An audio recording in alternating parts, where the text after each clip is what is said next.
Assalamu alaikum everyone, welcome to my channel. My today's topic is rectangular coordinate system.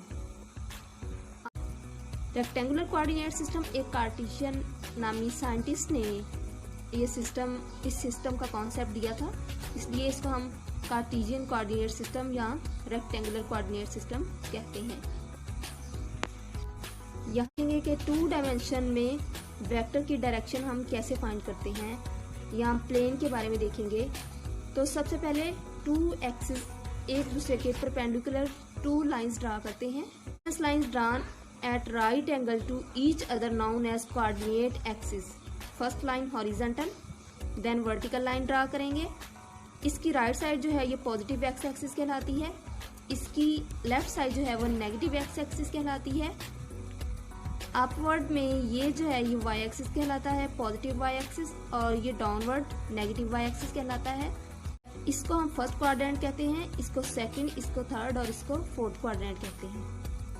लेकिन जहाँ पे x positive होगा y positive होगा, इस क्वाड्रेंट में x नेगेटिव होगा और y की वैल्यू पॉजिटिव होगी। इस क्वाड्रेंट में दोनों नेगेटिव होंगे। और ये फोर्थ क्वाड्रेंट है, यहाँ पे x की वैल्यू पॉजिटिव होगी लेकिन y की वैल्यू क्या होगी, नेगेटिव होगी।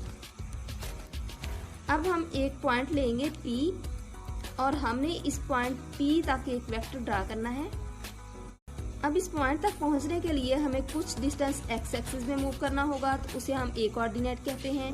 कुछ जो है वो हमें y एक्सिस में भी कवर करना होगा डिस्टेंस, तो उसे हम b से शो करेंगे, b कोऑर्डिनेट से।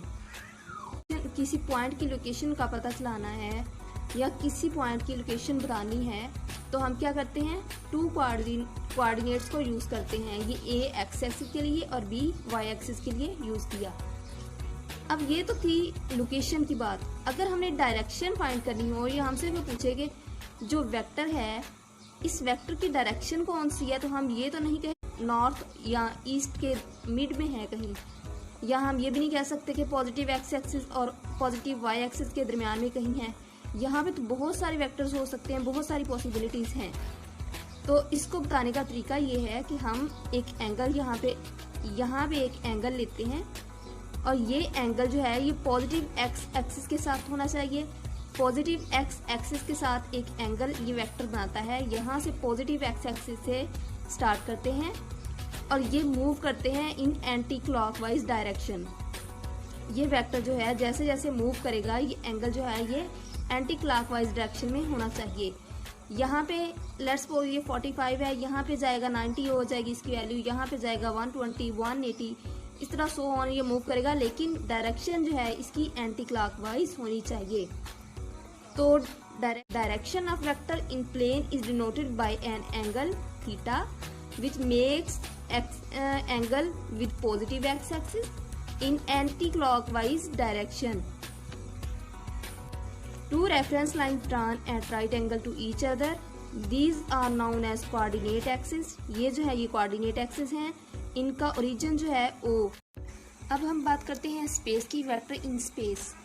तो स्पेस में देखें 2 एक्सिस हम ड्रा करते हैं, x एक्सिस, y एक्सिस, और एक एक्सिस, इन दोनों के परपेंडिकुलर एक लाइन ड्रा करते हैं जिसे हम z एक्सिस कहते हैं। अगर हमने स्पेस में किसी वेक्टर को रिप्रेजेंट करना है, ये पॉइंट P है, लेट्स सपोज हमने इसकी लोकेशन फाइंड करनी है, तो हम क्या करेंगे, हम इसका देखेंगे डिस्टेंस जो इसने कवर किया है x एक्सिस से, x एक्सिस में कवर किया है जो डिस्टेंस a, जो y एक्सिस में इसने कवर किया लेट्स सपोज वो b है, और जो इसने z एक्सिस में कवर किया है डिस्टेंस वो c है। तो स्पेस में किसी पॉइंट की लोकेशन फाइंड करने के लिए हम 3 कोऑर्डिनेट्स को यूज करते हैं, जो कि ये हैं a b c, या हम इनको x y z भी कह सकते हैं। ये तो है लोकेशन की बात। अब अगर हमने इस वेक्टर की डायरेक्शन फाइंड करनी हो, स्पेस में वेक्टर जब हम लेते हैं तो यहाँ पे एंटी क्लॉकवाइज का कोई कॉन्सेप्ट नहीं होता है, बल्कि हम यहाँ पे 3 इंडिपेंडेंट एंगल्स को यूज करते हैं। पहला एंगल जो एक्स एक्सिस के साथ बनेगा उसको अल्फा कहेंगे, दूसरा वाई एक्सिस के साथ बीटा, और third one is the gamma.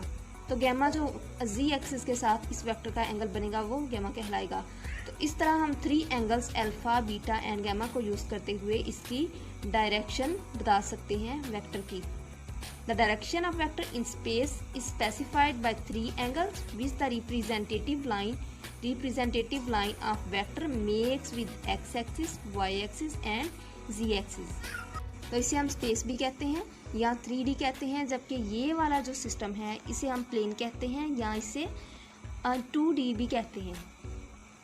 2 dimensional में क्या होता है, 2 कोऑर्डिनेट सिस्टम, 2 कोऑर्डिनेट्स होते हैं। यहाँ पे किसी पॉइंट को बताने के लिए, किसी पॉइंट की लोकेशन को बताने के लिए 2 कोऑर्डिनेट्स यूज़ करते हैं, जबकि 3D में या स्पेस में 3 कोऑर्डिनेट्स यूज़ किए जाते हैं।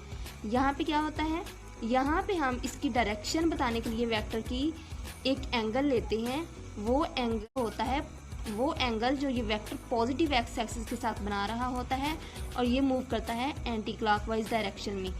लेकिन स्पेस में जो है, स्पेस में ऐसा एंटी क्लॉकवाइज का कोई कॉन्सेप्ट नहीं होता, बल्कि ये यहाँ पे हम 3 इंडिपेंडेंट एंगल्स देते हैं जो कि अल्फा, वाई एक्सिस के साथ बीटा और जी एक्सिस के साथ गैमा लेते हैं, और ये 3 एंगल्स जो हैं ये इसकी डायरेक्शन को स्पेसिफाई करते हैं इन स्पेस।